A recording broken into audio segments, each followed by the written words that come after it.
നമ്മുടെ ഉള്ളിലെ സ്നേഹത്തെ വിശുദ്ധമാക്കാനുള്ള ഒരു സമയം കൂടിയാണ്. നമ്മളെല്ലാവരും സ്നേഹിക്കുന്നുണ്ട്, പക്ഷേ ബൈബിൾ ലക്ഷ്യം വെക്കുന്ന ഒരു പരസ്നേഹം എന്താണെന്ന് കൃത്യമായിട്ടൊന്ന് കാണുന്നതല്ല. അതിന് ഏറ്റവും നല്ലത് സമരിയാക്കാരൻ ഉപമ തന്നെയാണ്.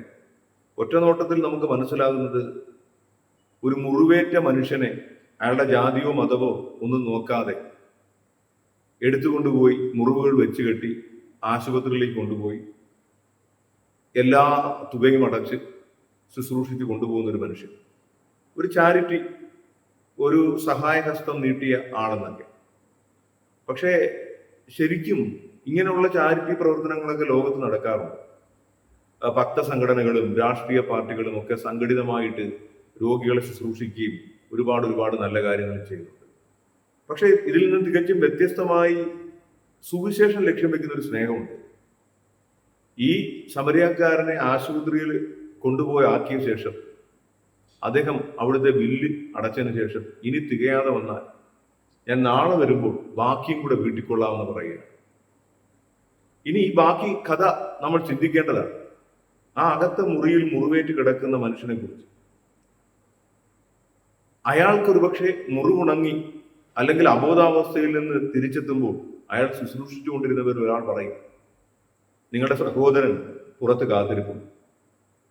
അപ്പൊ അയാൾ പറയില്ല, എനിക്ക് സഹോദരനില്ല, ഞാൻ ജീവിതത്തിൽ ആരുമില്ലാത്ത ഒരാളാണ്, കാലങ്ങളായിട്ട് ഒറ്റപ്പെട്ട് ജീവിക്കുന്നു. അപ്പൊ അവർ പറയില്ല, ഒരാളുണ്ടല്ലോ, അയാളാണ് നിങ്ങളെ ഇവിടെ കൊണ്ടുവന്നത്. ഇവിടെ കൊണ്ടുവരുമ്പോൾ നിങ്ങളുടെ മുറിവുകളൊക്കെ വെച്ച് കെട്ടിയിട്ടുണ്ടായിരുന്നു. അയാൾ ഈ ശുശ്രൂഷകളുടെ സമയത്തൊക്കെ ഈ വാതിൽക്കൽ നിൽപ്പുണ്ടായിരുന്നു ആകുലതയോടെ.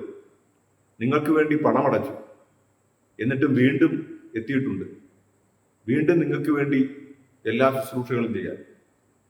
അങ്ങനെ ഒരാൾ നിങ്ങളുടെ സഹോദരൻ അല്ലെങ്കിൽ പിന്നെ ആരാണ്?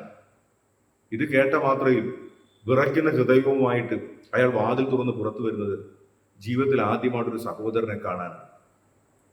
ഇതാണ് ക്രിസ്തു പറയുന്ന സ്നേഹം.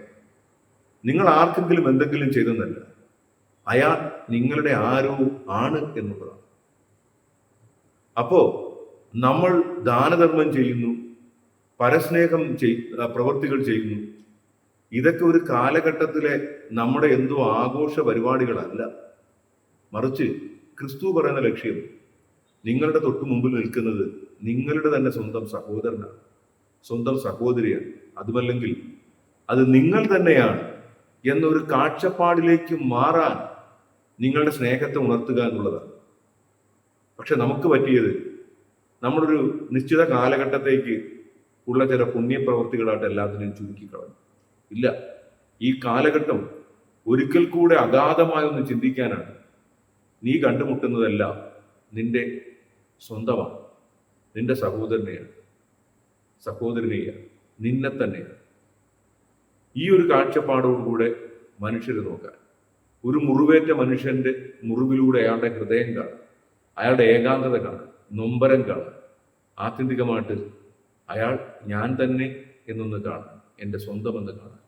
ഈ ഒരു സ്നേഹത്തിലേക്ക് നമുക്കൊന്ന് ധ്യാനിച്ചെത്താം ഈ കാലത്ത്. നന്ദി.